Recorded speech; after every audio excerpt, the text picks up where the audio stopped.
Excellent. Well, thanks again to everybody for joining us today for the launch of the 2022 KnowTheChain ICT benchmark findings. My name is Áine, Clarke, and I'm the head of KnowTheChain and investor strategy for the Business and Human Rights Resource Centre. I'm joined by my colleague, senior researcher Rosie Monaghan, who will talk us through the findings today alongside some esteemed panellists, which I will introduce shortly. Before we get started, I just wanted to run through some housekeeping. The session will run for about 75 minutes. The first 30 minutes of which will be a presentation of our ICT benchmark findings. The second 30 minutes will be dedicated to a panel discussion with key partners and allies before leaving 15 minutes for questions and answers at the end. Please do keep yourselves on mute for the session, and if you have any questions, you can raise your hand or pop a message in the chat box. The session is being recorded for those who can't make it today. And if you have any technical issues, my colleagues and I will endeavour to resolve them as soon as possible. So I will take this opportunity to introduce our wonderful panel of speakers who will help us dig deeper into today's findings. Aykut Kuzanya, Manager of Monitoring Capacity at Electronics Watch. Aykut has been an expert consultant on supply chain risks and with experience as a quality, safety, and social compliance lead auditor. Pre-pandemic, he trained Amfori BSCI auditors in several countries, and before that, he was Director of Best Practice at Walk Free.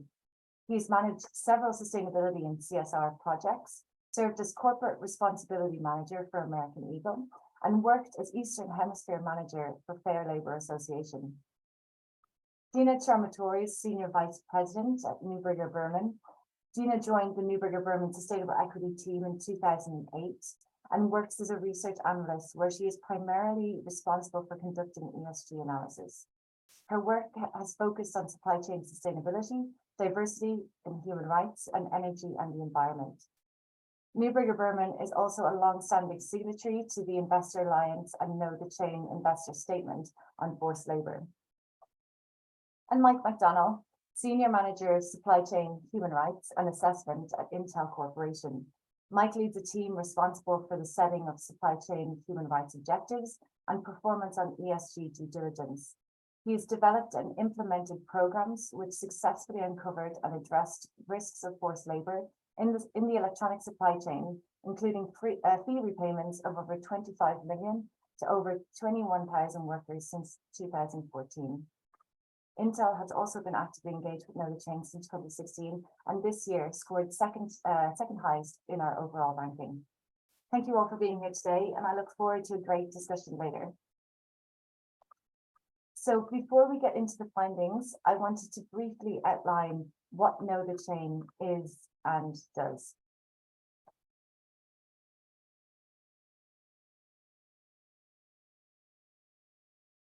So KnowTheChain is a program of the Business and Human Rights Resource Centre.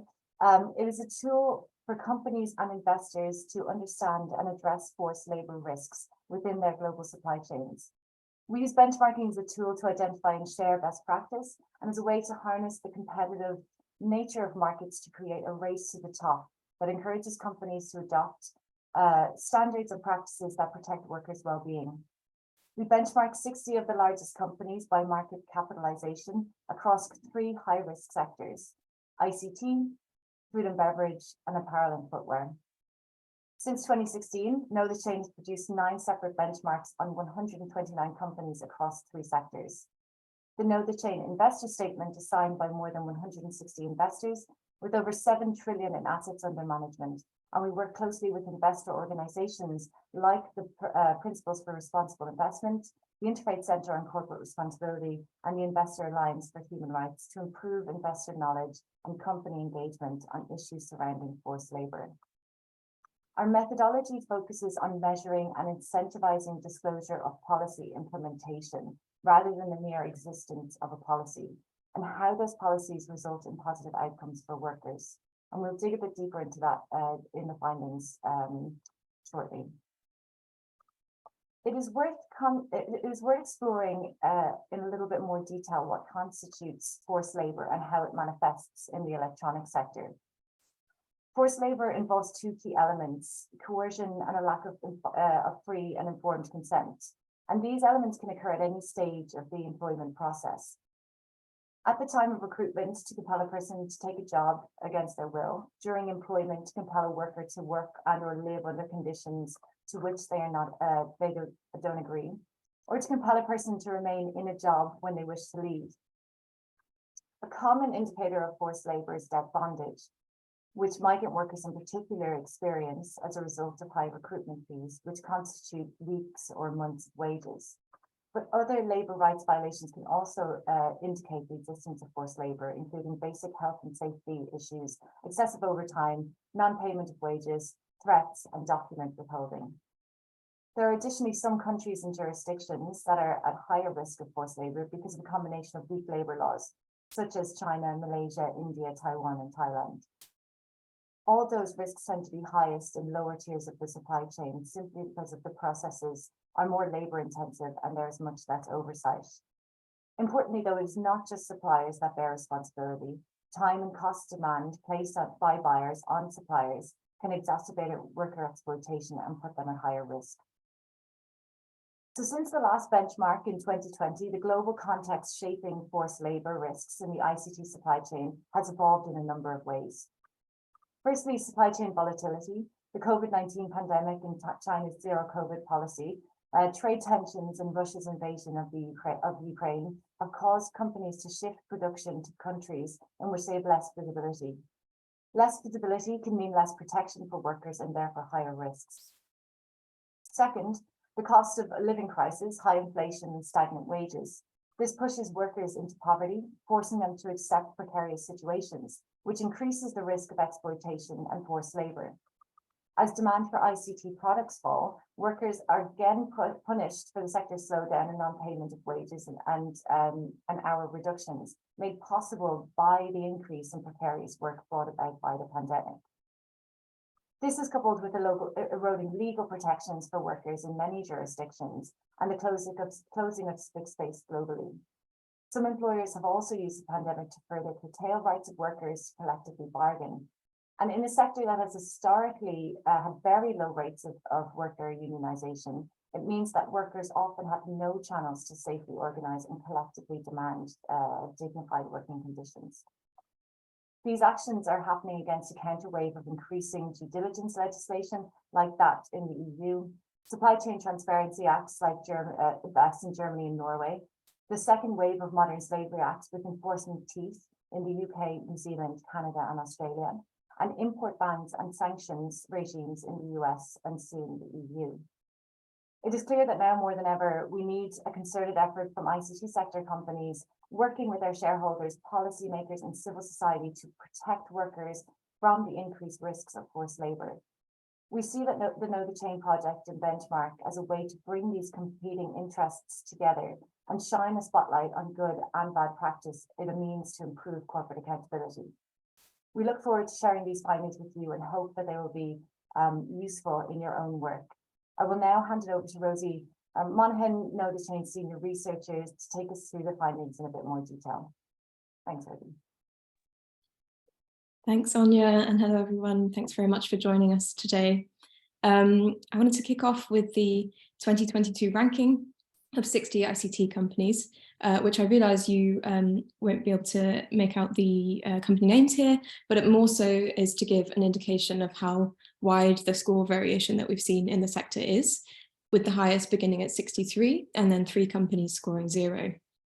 Áine spoke about our methodology, and some of the changes that we've made since the 2020 benchmark have had an impact on scores, as we've underweighted policies in the benchmark and prioritised the implementation and outcomes of policies and processes. This has lowered company scores across the board when compared with previous years. We are still able to analyse how companies have improved year on year by looking at those indicators which have largely remained consistent with previous years.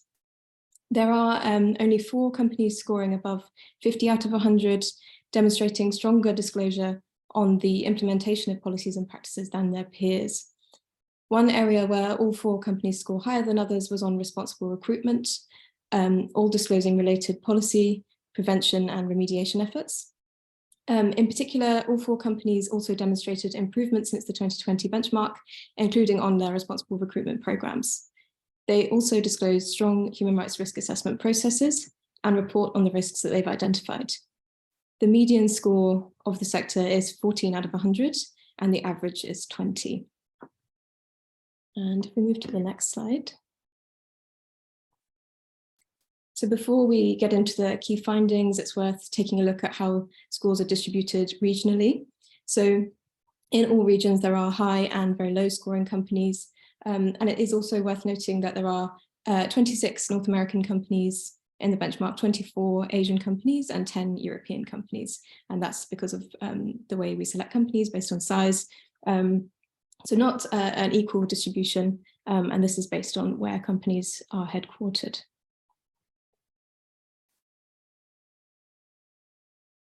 And if we move on to the key findings, beginning with an overview of the average theme scores. For those not familiar with our methodology, KnowTheChain's methodology is made up of 7 themes, which are listed here. And these are broadly aligned with the UNGPs, with theme 1 covering commitment, themes 2 to 6 covering due diligence in different forms, and theme 7 covering remedy. And as we typically find, companies score highest on the theme of commitment and governance, which includes things like a supplier code of conduct addressing the ILO core labour standards, internal responsibility for that code, and training and capacity building. The notably lowest average score was on purchasing practices. We did change our criteria quite significantly on this theme compared to previous years, but even so, we did see a decline in the number of companies talking about how they're implementing responsible purchasing practices, such as planning and forecasting with suppliers.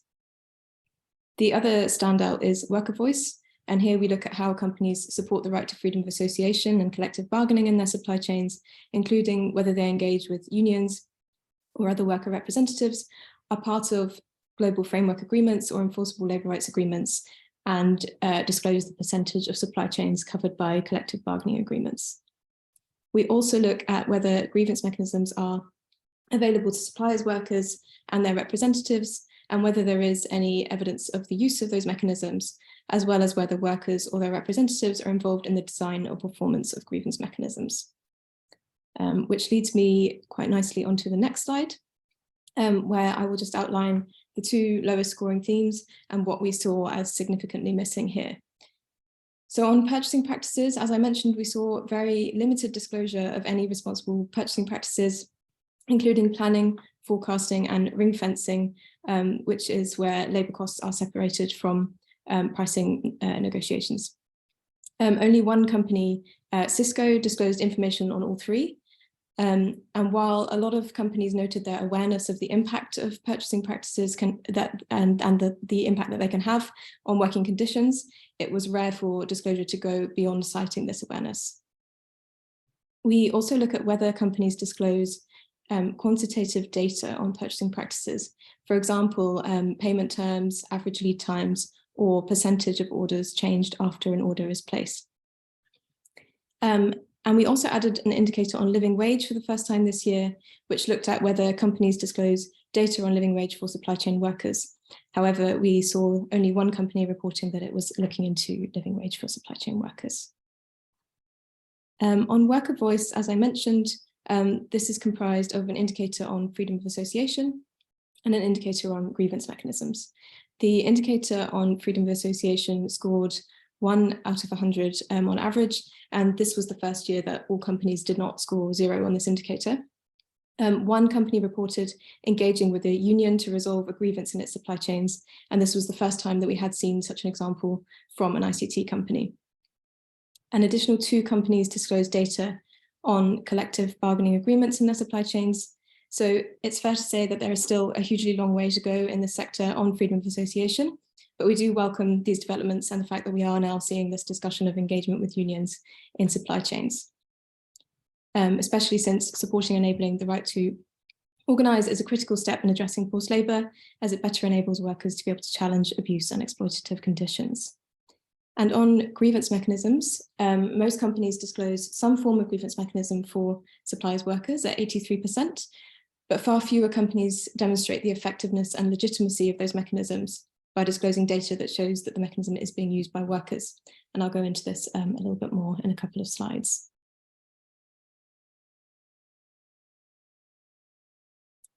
So another key finding that we can see throughout benchmark themes is a gap between policy and practice. And these are some particularly stark distinctions that we can see between the disclosure of a policy or a process and demonstration of how that policy is implemented or works in practice.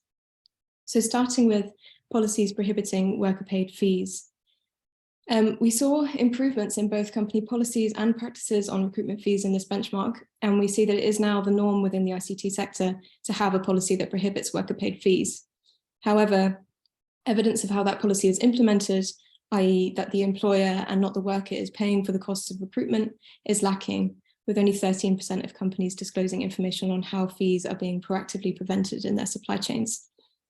We have changed our methodology here to measure prevention specifically.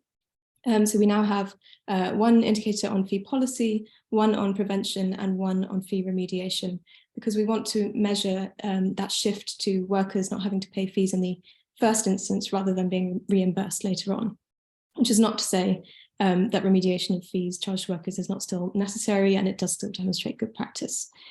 Some of the types of steps that we are looking for to see whether companies are implementing due diligence processes around that policy include mapping labour agencies used in supply chains, mapping migrant worker journeys and fee amounts in different migration corridors, specialised monitoring for fees paid by workers, and examples of how suppliers have implemented the employer pays principle by paying labour agencies directly.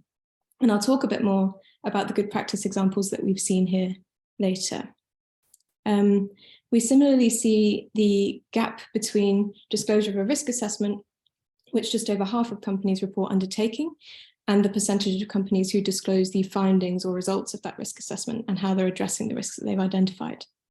And finally, the majority of companies disclose a grievance mechanism for suppliers workers, as I mentioned, but only 12% of companies disclose data showing that that mechanism is used by workers.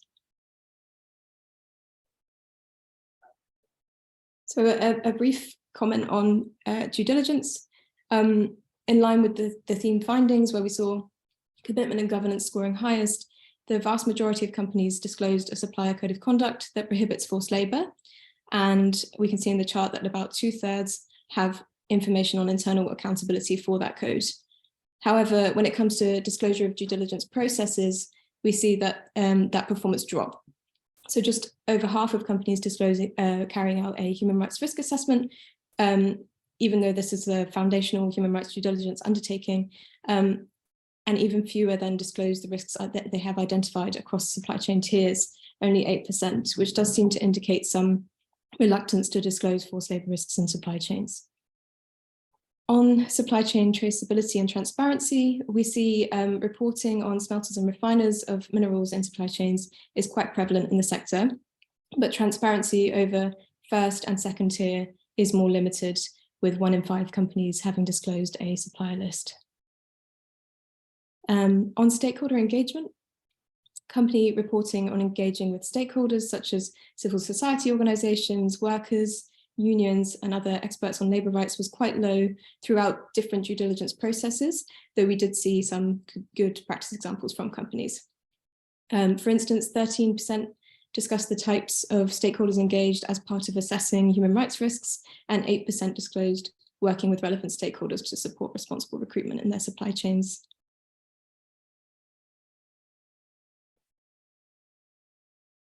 To wrap up the key findings section, I'll talk through some of the improvements that we've seen since the 2020 ICT benchmark. So, as I mentioned, we saw improvements on both company policy and disclosure of practices on the theme of recruitment. 12 companies either newly adopted a policy or improved their existing policy prohibiting recruitment fees in their supply chains. And if we look only at the companies benchmarked in both 2020 and 2022, 87% of those companies now have such a policy. On the implementation of that policy, we saw 9 more companies disclosing stronger steps to prevent fees since 2020.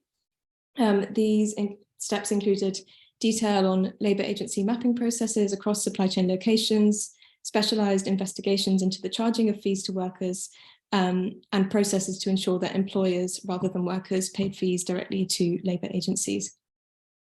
And finally, we saw 6 more companies disclosing the remediation of fees to supply chain workers. We also saw an increase in the number of companies disclosing undertaking a human rights risk assessment in their supply chains, which is perhaps not surprising given the increasing focus on human rights due diligence globally. However, the increase in relation to the outcomes of that process was smaller, with 3 more companies disclosing forced labour risks identified. The other area where we saw more significant improvement was on commitment and governance. 11 companies strengthened their supplier codes of conduct since 2020. 10 companies newly disclosed information on the internal teams responsible for the implementation of their supplier code, and 9 additional companies disclosed more information on board oversight of relevant policies and programs. So this does suggest that companies are turning their attention to strengthening their governance processes.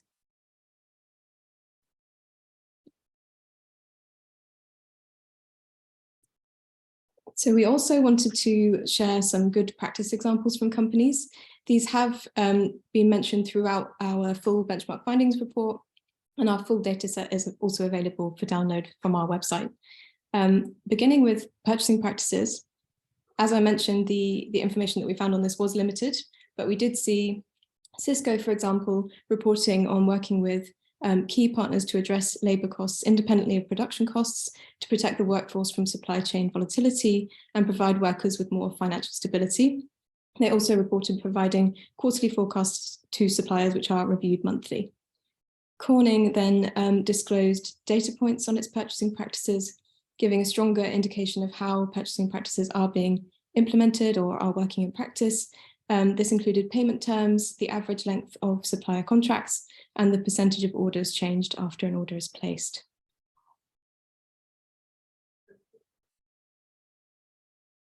On worker voice, as mentioned, looking at freedom of association and grievance mechanisms, one company, which was HPE, disclosed engaging with a union, its supplier, a third-party expert, and an NGO to resolve a grievance in its supply chains.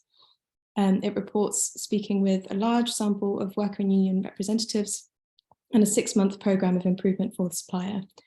The programme included training, worker engagement, and heightened monitoring, focusing primarily on worker priorities of effective grievance mechanisms and increased and more effective engagement with the union. Secondly, I spoke already about that gap between the disclosure of a grievance mechanism and demonstration of the use of that mechanism. Samsung, for example, disclosed data on the use of its mechanism, including the number of grievances filed in different categories, information on where those grievances took place, and the outcomes.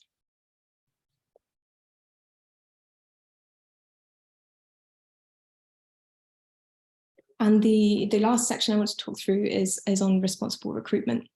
So these examples from companies highlight the due diligence processes companies are implementing around the prevention of fees, as well as broader work to support responsible recruitment in supply chains. So beginning with Apple, Apple discloses labour agency mapping in its supply chains and describes the scale and scope of this programme by reporting the number of labour agencies identified and the number of countries agencies have been identified in. It also uses specialised debt-bonded labour audits for particular high-risk corridors, and again gives some indication of the scope, saying that these have been conducted in 8 high-risk countries. This process includes interviews with both labour agencies and workers and verification of documents from suppliers and agencies. HPE then requires contracts to be in place prohibiting agencies from charging fees and requires suppliers to provide documentation evidencing the payment of fees to agencies. We have also a capacity building example from Intel. Intel discloses a program requiring 50 of the company's suppliers to work with at least 3 of their own suppliers to address forced labour risks, and reports reaching 135 suppliers at second tier, as well as the outcomes of this process. So second tier suppliers are now engaging with recruitment agents and setting expectations, as well as making changes to their own recruiting policies. And it is rarer for us to see disclosure that goes beyond the first tier of supply chains. On assessing and understanding risks, Amazon reports engaging with IOM Crest on recruitment practices in Japan, in particular looking to identify risks and challenges for migrant workers relating to Japan's technical intern training program, as well as the charging of fees. And with that, I'm going to hand back to Áine. Thank you, Rosie. There's certainly a lot to unpack there, and I wanted to now just invite the panel to turn on their cameras, and I will ask Áine, in the first instance, to provide some reflections or initial thoughts on the findings. Oh, I think you're on mute, Áine. Is always mute, unmute, sorry. Thank you.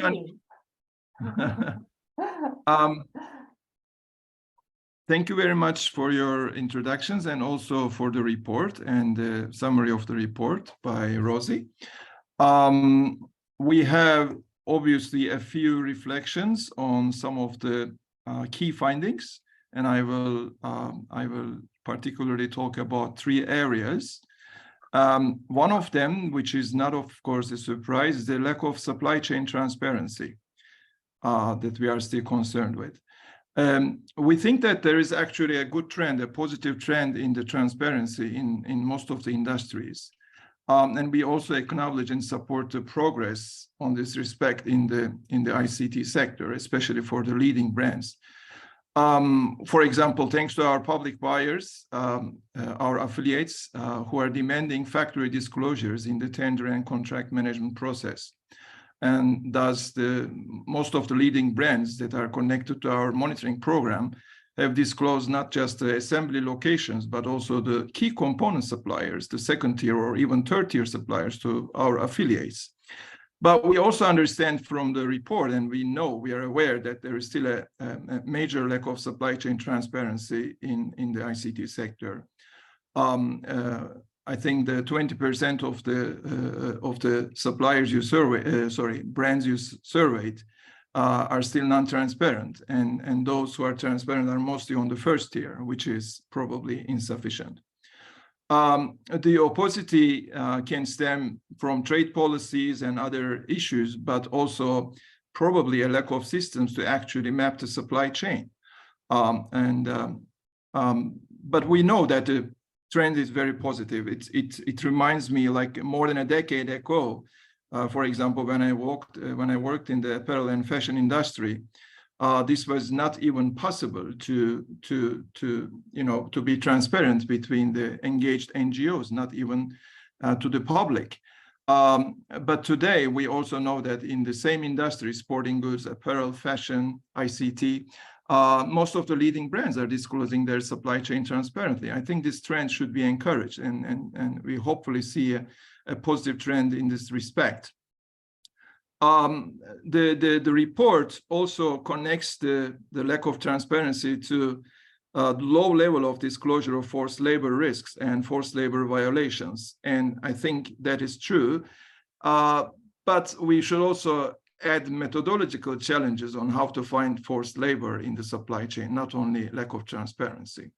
Once the supply chain is transparent, it doesn't mean that we will immediately find forced labor in the supply chain. So we should really dig more into both transparency and methodological issues to understand the forced labor in a broader sense in the supply chain. So this is one area we are particularly keen to see a more positive trend. The other is equally important, or perhaps even more important, is the support of us, the inability to support empowering workers and create means for them to speak up for their own rights. This is obviously whether by recognition of legitimate trade unions organizing workers to bargain collectively, or by means of granting access to efficient grievance mechanisms. This key area is coming in reports despite efforts from the NGO community and key institutions such as International Labour Organization, that this fundamental right is actually not an alternative, is actually the solution to eliminate forced labor and other compliance issues in the supply chain. Unfortunately, companies rarely find out or report on freedom of association violations. If we sample check most of the compliance or CSR monitoring reports or internal audit reports from many of the buyers, we would probably find out that while there are a number of, for example, working hour issues, wage issues, health and safety issues, which are obviously important, but freedom of association issues rarely come up. So there is obviously a clear link between the suppression of worker voice and the forced labor risks. So the ICT companies should probably show improved effort to continue to provide information on how they support the collective worker empowerment through their support for labor rights agreements and trade unionization. Speaking of workers' voices, one of our key requirements in our methodological approach to monitoring workplace rights in the electronics watch for the ICT industry is that our local monitoring partners primarily focus collecting information from workers directly, rather than going to supplier facilities only on the agreed dates and walking through production lines. So, you know, we believe in worker-centered monitoring and worker-centered human rights approach. So I think this area is unfortunately coming up quite often in similar reports, and it's very much connected to modern slavery or forced labor risks in the supply chain. And finally, while we recognize that sourcing decisions might be based on compliance levels, and we appreciate that, the misalignment of purchasing practices from human rights commitments is another key concern. But I think we will also talk about some examples from purchasing practices soon in the panel. So I will just reserve this part of the talk to that part, if you don't mind. Thank you. That's great. I could thank you so much for giving those initial reflections. Mike, as a participating company and as a company, I'd just like to give you the chance to respond to that, particularly on the supply chain transparency issue and the disclosure of supplier lists. We get this all the time from companies in terms of, you know, their willingness, the commercial sensitivity around disclosing supplier lists. And I'd like to kind of get your thoughts and reflections on that, but also more generally on the findings overall. Yeah, I mean, but I'll start with your initial question there, Áine. I think it is it's been a journey for us. You know, if we went back 10 or 15 years, we did not disclose much. Nowadays, you know, Intel's always disclosing its top 100 suppliers by spend, which accounts for a vast majority of our spending. And as as Rosie highlighted, we strive to kind of dig into our second and lower tiers to really understand that better. So and maybe speak from that point where we've kind of gotten to a level of maturity that we're relatively comfortable with, knowing that the regulations are forcing us into even more. So it's something that's on our minds, right? We're going to have to figure out how to move ourselves there, how to move our supply base there with some level of confidence as we kind of move into this kind of mandatory responsibility regime, as I call it, right? We've kind of, you know, in human rights, things were voluntary. And obviously it's no surprise to anybody at this point that we're moving to a kind of a mandatory regime. So don't have the answer there. We're going to have to kind of keep pushing it. And I guess I just like to tell people, being proactive about this can help inoculate you a little bit. We know none of us are going to solve this, especially in the short term, but making efforts to kind of do that collectively may kind of cause a ripple and magnification if we can each be a little bit more transparent. On the overall results, you know, first, you know, Intel's really humbled to be consistently highly rated or ranked, I should say. The rating is always a little bit tough. You know, I do tell people you guys have a very strong but fair approach to this. So, you know, I kind of always say that with a little bit of a smile, because we've been at this for quite some time. You know, Intel's been working on this issue really earnestly since 2014 and feel like we're making progress. But that does lead me to what surprises me, and it's more the transparency to me about impact. I definitely would agree with IQ on the transparency of risk and effort and things like that, and those should be there. But the impact is the one that really troubles me a bit, that we're not comfortable enough yet to talk about some of the good work that I know some of the companies on this list have done. And there has to kind of be something that turns us to that point, because I tell you, it will help us as an industry in whole if we can be more comfortable talking about that. It is no surprise to anybody who looks at our industry with a level of intelligence or authority, be it procurement or government, that somehow thinks this isn't happening, that modern slavery doesn't occur, right? We continue to look, we continue to find. And so I'd like to see a lot more transparency, at least around impact. To me, that is not a competitive comment that you can make around that. You can't say I'm not talking about it because it's anti-competitive or it would divulge something. So that one, if I can say, frustrates me a bit. But we learn a lot from this, and love to kind of chat about that more, about what we might do going forward. Mm-hmm. That's great, Mark. Thanks. And Dina, just from an investor perspective, I guess when analyzing forced labor issues within company supply chains, what are the key challenges in that? Where is the information missing, do you think?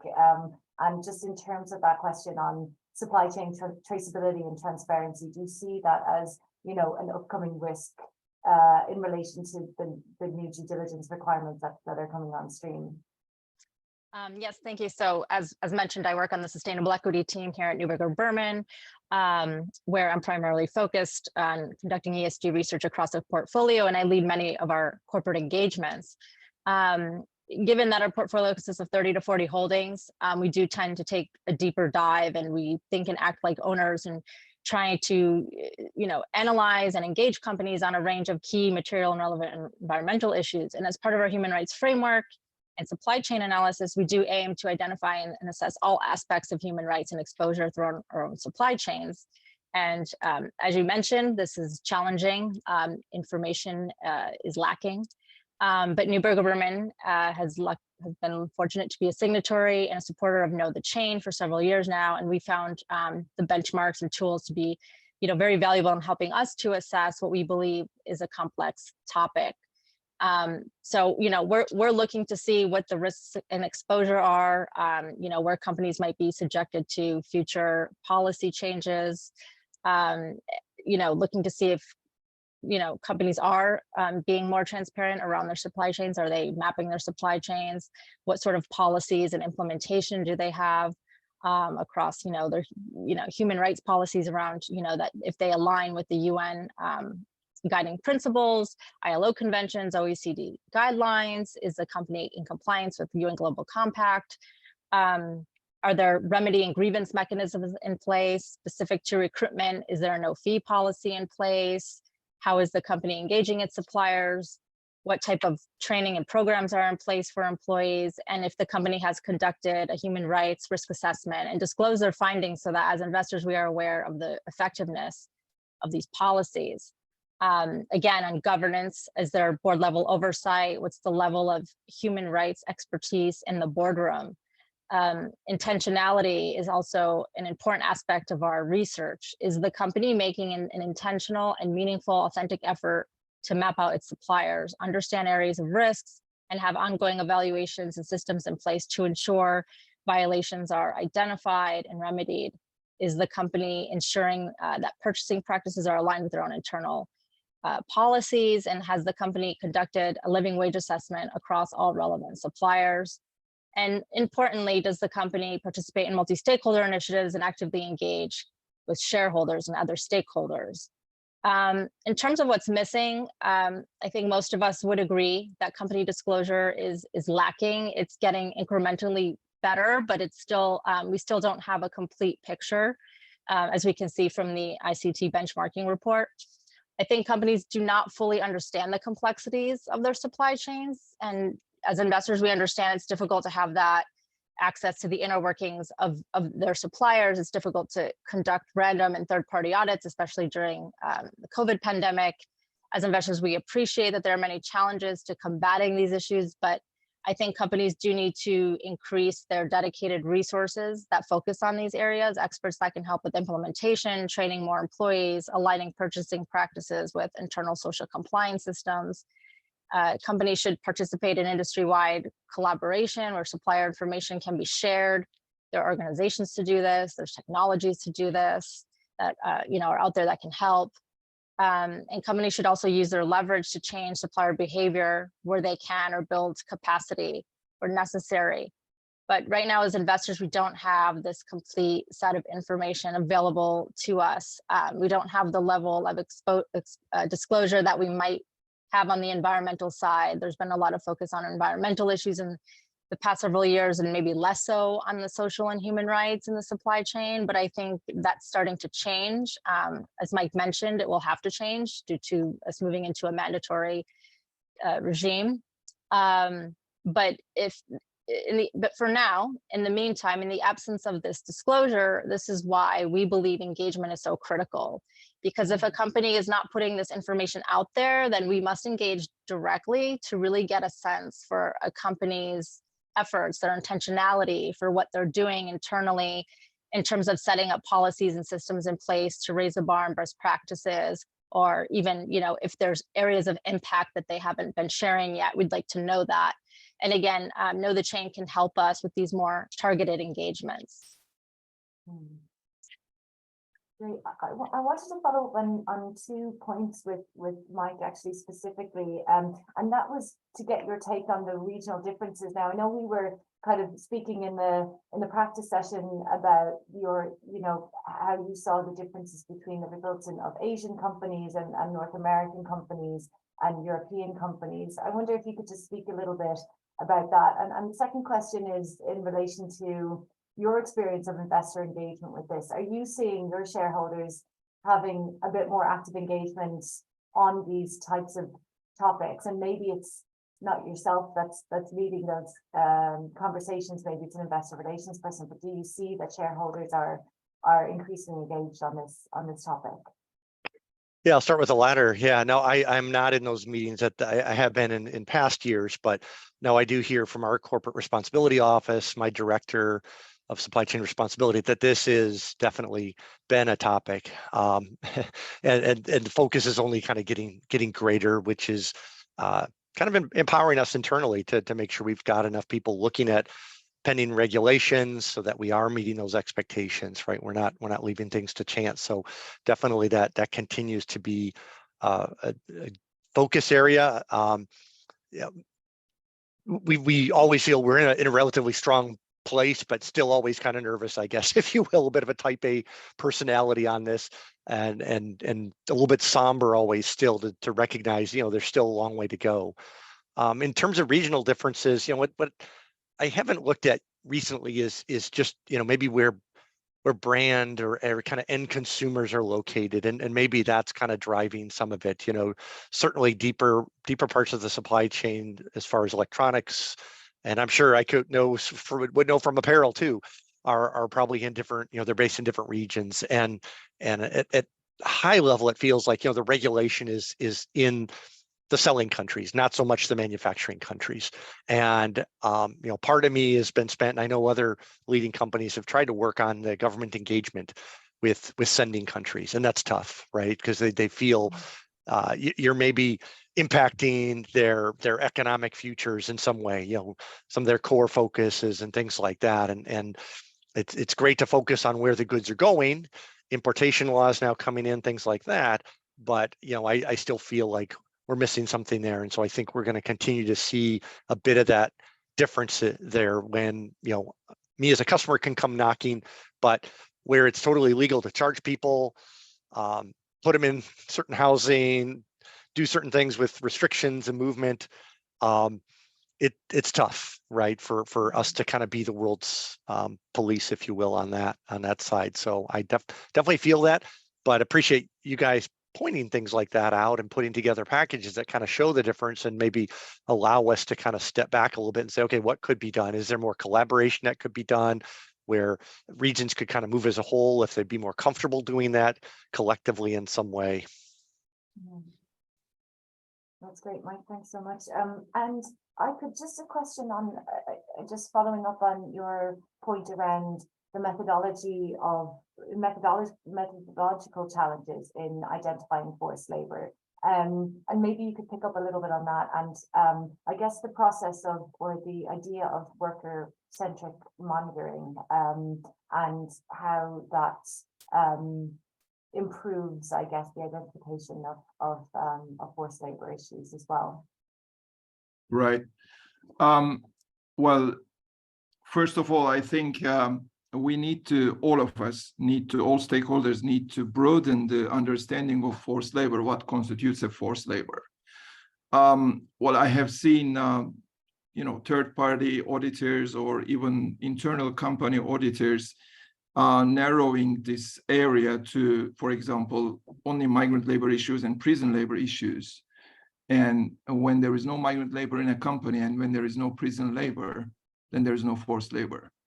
I think this is quite a narrow way of understanding the forced labor. And we actually have a PowerPoint, one page, if you can share that in the screen.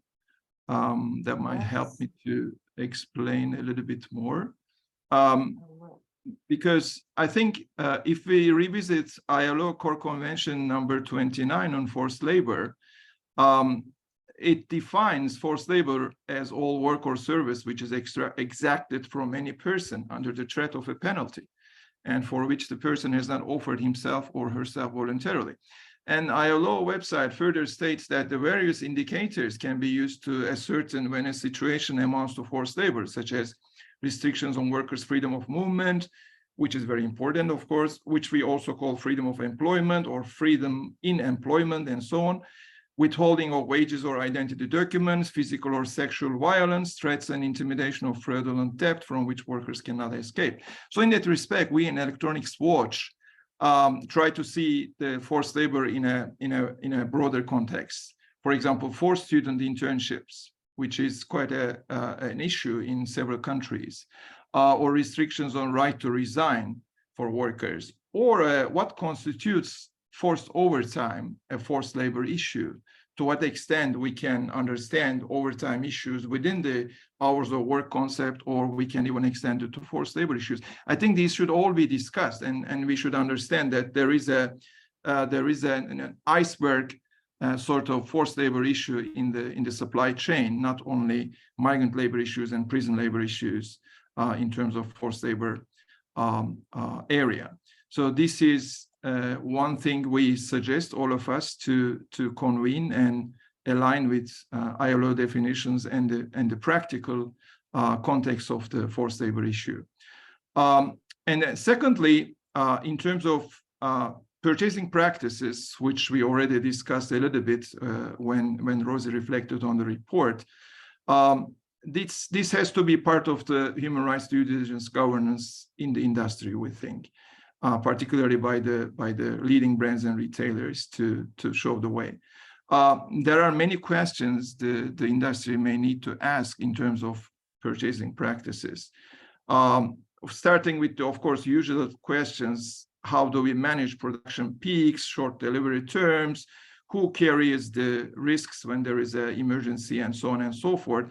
But also, do we have a robust risk assessment deep diving into our end-tier suppliers? This is very important.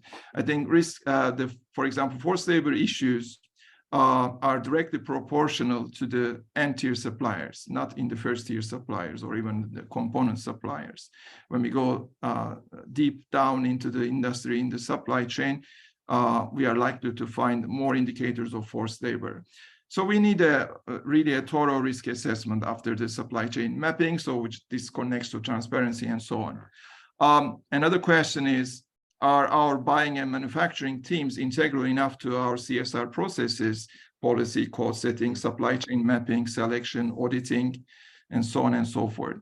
Are we sufficiently incentivizing suppliers where we have a long-term relationship and kind of assurance to freedom from modern slavery, while demonstrating reasonable effort to eliminate the issue from others where we detect violations? Is our procurement team part of the stakeholder engagement to end the forced labor issues? do our contract conditions make specific reference to ILO core conventions, such as on forced labor and especially freedom of association? So, these questions can be increased, and I am sure leading brands will really reflect positively on most of them. But again, this is not enough. We really happy to engage the industry in this regard through our affiliate network or otherwise, regarding both the broader definition of forced labor and the risk assessments and the monitoring as well as remediation area. But we really think all of us should do better on understanding the circumstances of forced labor, worker empowerment, purchasing practices, and transparency. So these are probably the areas we will continue engaging and discussing. That's great. Thanks so much. Mike, do you want to come in there on any of those points? Yeah, no, I was gonna. I took a snapshot of my good slide here. It's great, and not to toot a horn necessarily, but just more to agree. I mean, the tools that a lot of the industry has access to, the electronics industry has access to through the RBA, do drill into that, and maybe we use the discussion around forced labor, fees, and passports as kind of maybe a shorthand or a proxy for all these other items. But he's right. We can't forget requiring low-skilled workers to give 3 months notice, or being fined for breaking something or not meeting a quality goal. Those are other forms of wage taking, forced labor, whatever you want to call it, a violation of human rights. And I think this issue's kind of become a bit of a proxy for all of those. But well said, we shouldn't just drill into just 2 or 3 items. We have to look at this broad scope. So I think it's important, and then it always again humbles me a moment and says, okay, am I really doing what I can here? How many of these findings have I found? Am I still seeing this or not in my supply chain? And I will have to say, for the most part, we're seeing still a lot of these things, especially when we touch a supplier for the first time. We are seeing these sorts of things still happen, especially the mandatory overtime has been a big one we saw this year as we did a real blitz with some of our indirect suppliers, maybe not parts and material suppliers, but suppliers providing us services to us, and really recognizing that is still such a large issue is kind of a mandatory overtime mentality out there. I'm just going to take a question that's been written in the chat, and it's addressed to Mike, just to expand the point around impact that you mentioned initially. So what does impact look like for Intel, and what are some of the perceived constraints that prevent companies from disclosing that kind of information? Okay. Yeah, I mean, to me, very simply, it's the 2 numbers that you shared as you introduced me is, what we've done collectively, as a company, we in partnership with our suppliers, I might add, to address this. It's, those number of workers that were touched positively, whether we got them fees back, and that's over 20,000, or helped them with contracts or passports, and that's over 45,000, and then that $25 million returned to them. So that's a really tangible impact. I will say, through some of our other work on looking at these 50 suppliers and them working with their sub-suppliers, you kind of have a soft impact in terms of policies.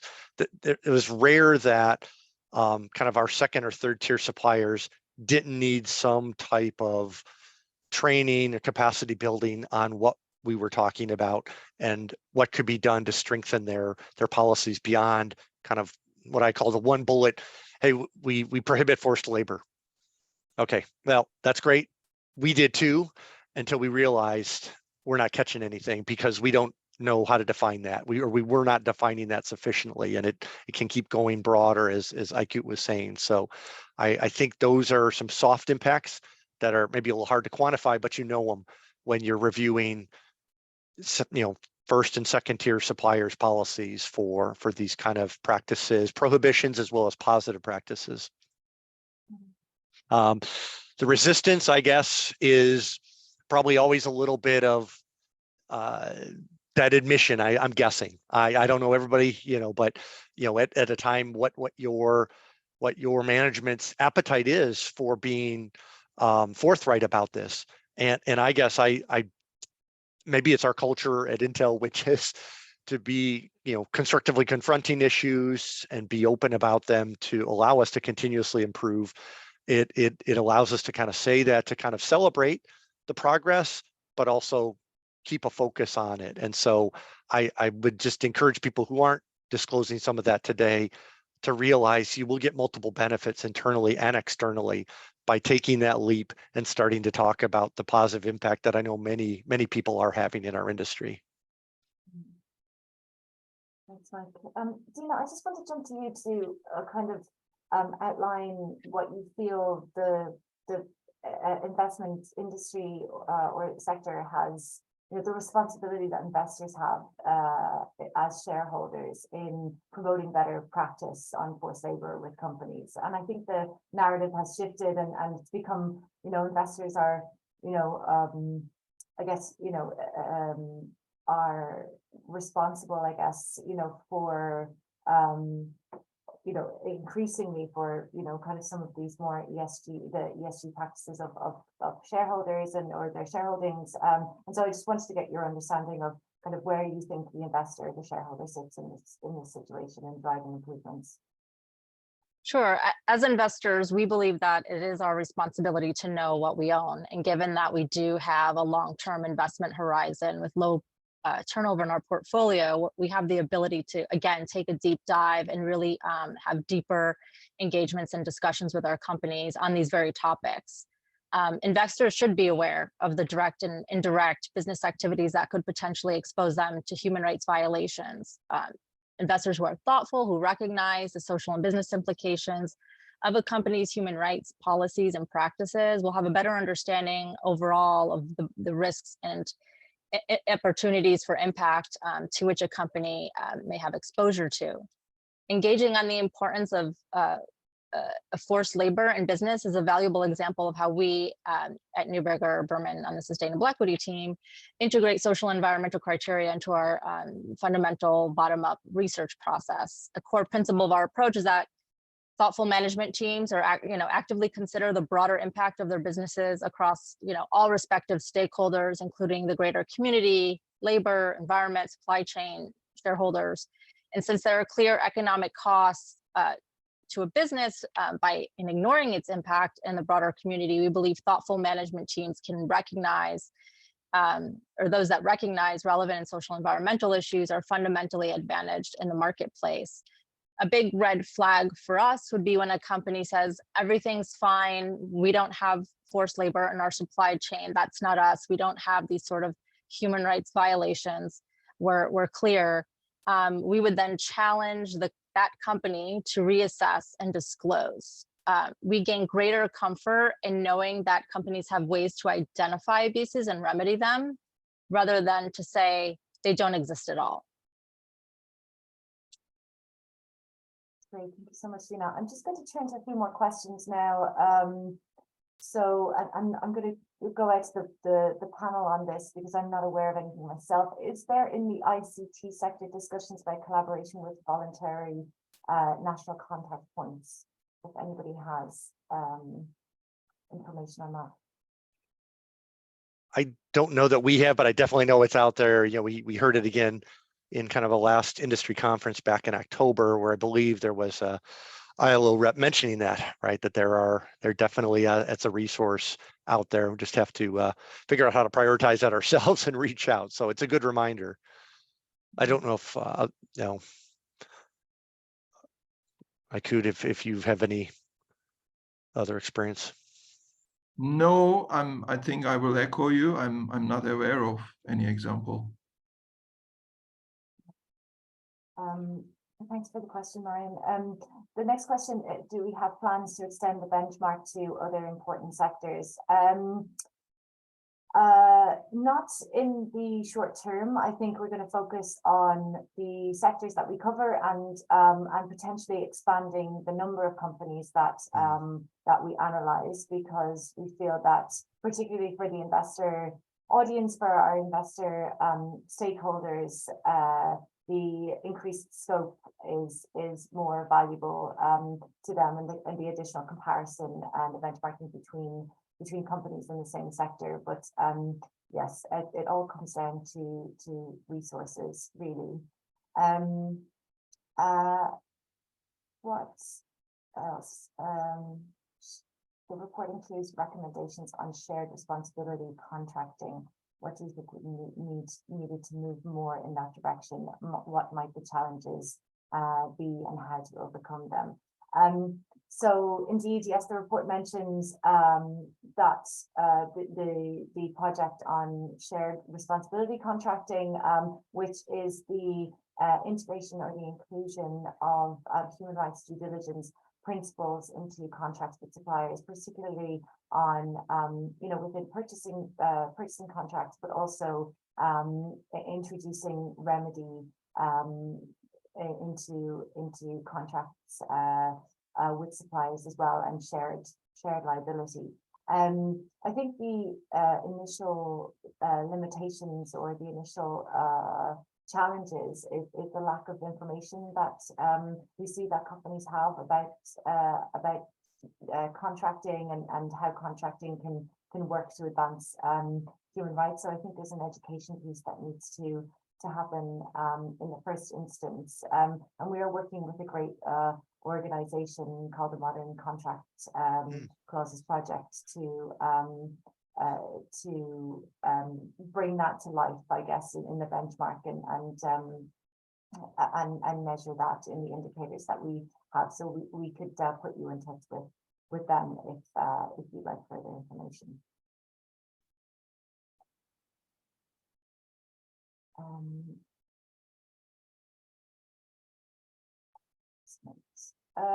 Another question: how is the K2C benchmarking on ICT moving forward, considering the cobalt supply situation?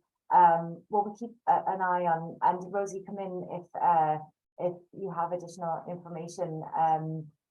We keep an eye on the context, the global context of conflict and supply chain issues constantly, and this is also at the forefront of our minds.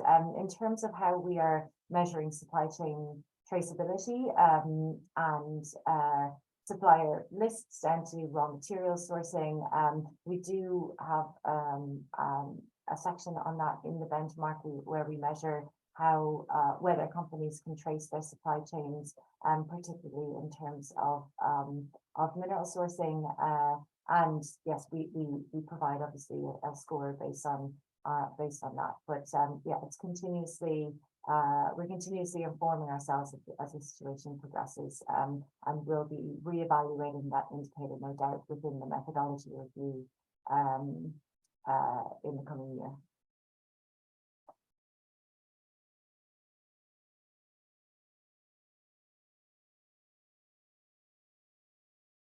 Great. So another question here: do you have any insights on what's working and what's not in terms of addressing issues at tier 2 and beyond? How do companies gain enough leverage to drive changes in these suppliers where they may not have direct relationships? Mike, I'm going to hand that to you. I was thinking that was going to happen.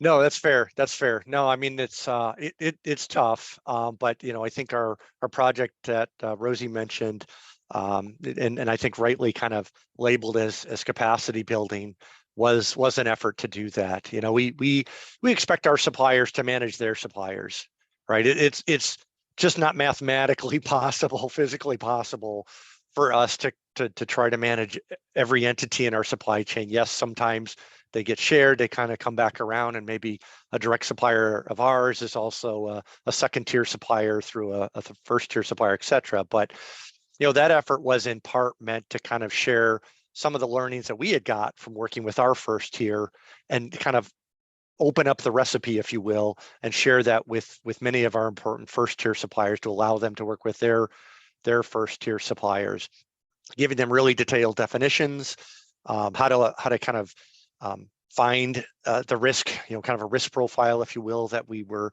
helping them understand, doing some mapping of labor, right? We talk about mapping of a supply chain. One of my longstanding focuses has been, well, let's figure out where people came from. You can actually pretty easily talk to an individual worker, as ICUT says, right? You have to engage with the workers. And when you do that, within about 2 minutes, you figure out a lot of stuff. It's just, you don't need unannounced audits, you don't need blockchain, you don't need all kinds of other stuff. It just melts right away when you realize that the power there is engaging the workers in some way, if be it an audit or as you talk about worker voice, to kind of do that and build that recognition that, okay, this exists, and we have to figure out how to go upstream to agents and things like that. That's really still one of our big focus areas, is figuring out how to get up into recruiters and that, who are kind of at the start of this human supply chain, if you will, of labor, right? That is still kind of a tough, difficult area for the industry to crack. Just to add on Mike's response, yes, it is possible to actually address the issues or monitor the tier 2 even beyond. Using other methodologies than the conventional CSR auditing, perhaps. If as Mike said, if we engage the workers directly, there is no difference for us between first tier, second tier, or end tier, since we are monitoring, workers' rights through their voices, through our local partners, which are civil society organizations, or sometimes we are engaging trade unions to understand the issues in the supply chain. So looking at the supply chain as a whole through workers' eyes is possible. It requires mapping and, engaging in the field, logistical issues, and all sorts of tactical problems. But it is possible to actually deep dive into end tier, and probably, 80-20 rule will work there much better than just auditing the first tier supply chain. If we can manage to actually get the workers' grievances on the deeper supply chain, we will probably have a greater impact on resolving the forced labor issues in the whole supply chain. Thanks, Edward. Another one here, in terms of building the case internally for allocating budget to develop robust due diligence process in addressing forced labor. Are there any business or investor interests that conflict with informing changing purchasing practices? That's a really good question. So Mike, just maybe on the first part of that question, Sure. building the case internally for allocating budget. Yeah, back when I read an article about some companies struggling with this back in 2013. I know it seems like forever now, but at that point I realized, wow, I'm not finding forced labor, even though I'm the assessment manager for Intel. I wasn't finding it at the time, just to be frank. And went to my management, and we went up another layer to our vice president, and she came back and said, yeah, we should be working on this and making the case that there is a risk there, a moral imperative, a business risk. The first question she asked was, put together a plan, and then let's take it up to our CEO and kind of decide, right, where we want to be on this issue.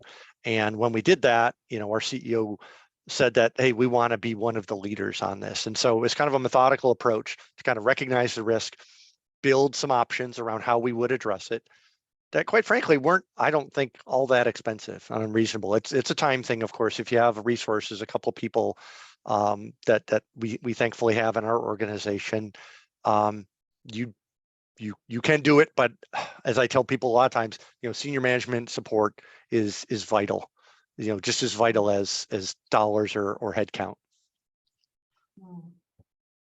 And Mike, did you have any, just the second part of that question, was there any conflicting interests in reforming that? I mean, I guess what you're saying is the message was very from the top down. So the CEO said, this is what we're going to. Exactly. Yeah. And maybe this is the impact that we're going to have. Right. Just for more context, I mean, we had recently kind of set a couple of goals for ourselves around supplier diversity, working with suppliers who are diverse owned, who have diverse owners, and as well as tackling what was called conflict minerals, now responsible sourcing.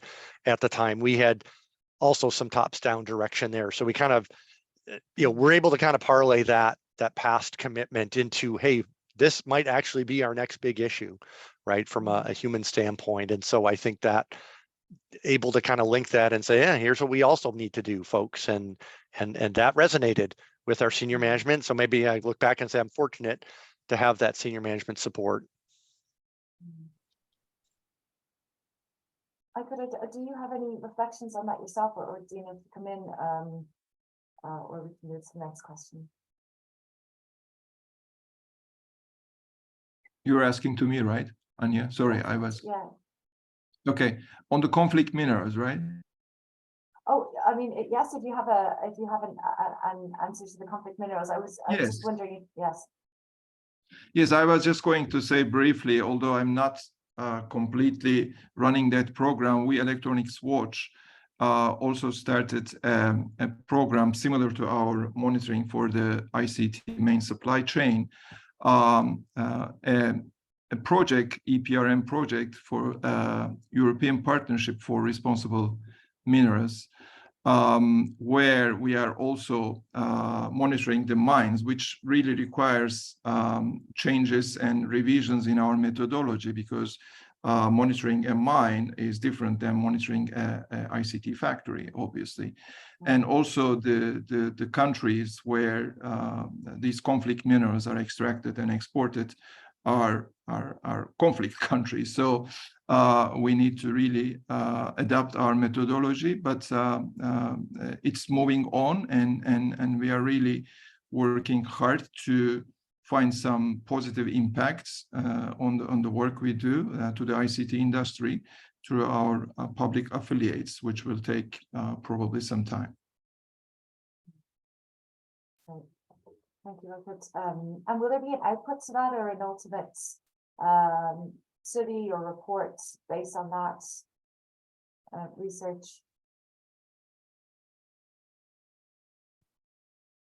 Sorry, was it to me? When can we expect an output or report or some further information from you on that topic?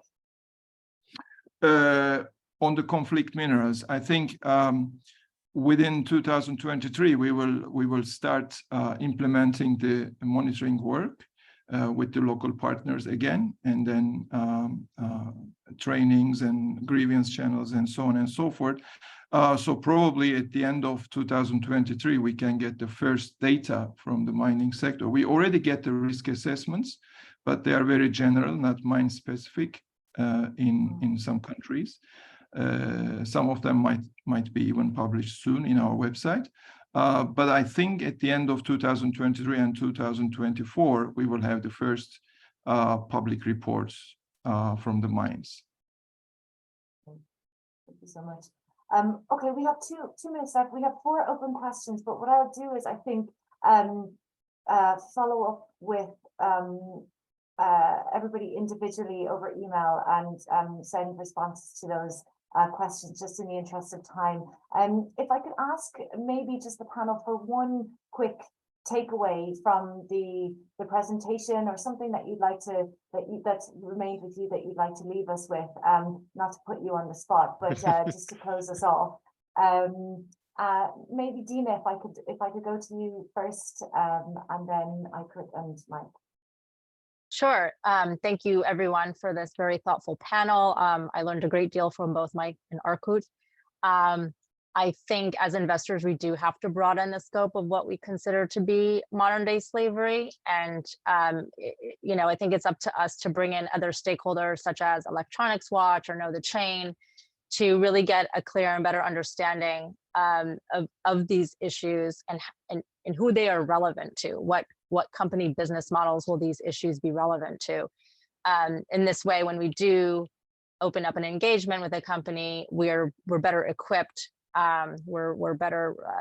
We have a better understanding and can have a deeper, meaningful engagement on trying to really move companies in the right direction in terms of disclosure. But again, thank you, everyone. It's been a wonderful panel. Thank you. I could, if you have one key takeaway. Sure. Well, on one hand, we shouldn't be talking about modern slavery or forced labor in this century at this time, but you know, this is very general. On the other hand, on the positive side, I have been visiting factories for similar work since 1996, probably. And from that time to today, lots of positive changes.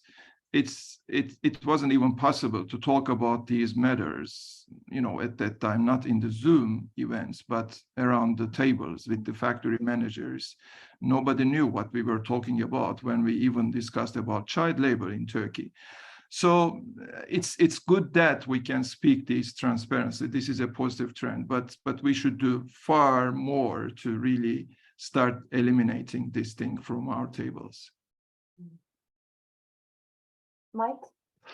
Yeah, I know my next step is to crack open the report again and pick out a couple things. And as we always try and do every time you guys put this together with your blood, sweat, and tears, and identify 2 or 3 items that I've already started to talk to my director about, hey, what can we continually do here? What is the next thing we can do using some of the good examples you guys have in there, and continue that race to the top? I know it may sound cheesy, but it really is important. And it's the way we can build some resiliency in our supply chain, but quite honestly, as people have a real lasting impact on the folks, the people that are making our products, delivering services to us. So I really hope any other corporation on the call here today will open up the report and identify even just one item that they want to go work on over the next year.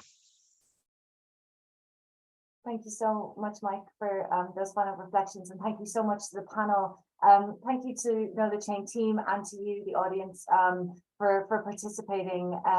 Please do get in touch if you want any further information about KnowTheChain or any of the benchmarks that we are launching in this coming year. Like I said, apologies for not getting to all of the questions during the discussion, but I will be following up. We will be following up with you over email, so look out for that. The recording will be available on the KnowTheChain website, hopefully from next week, so you can watch this back.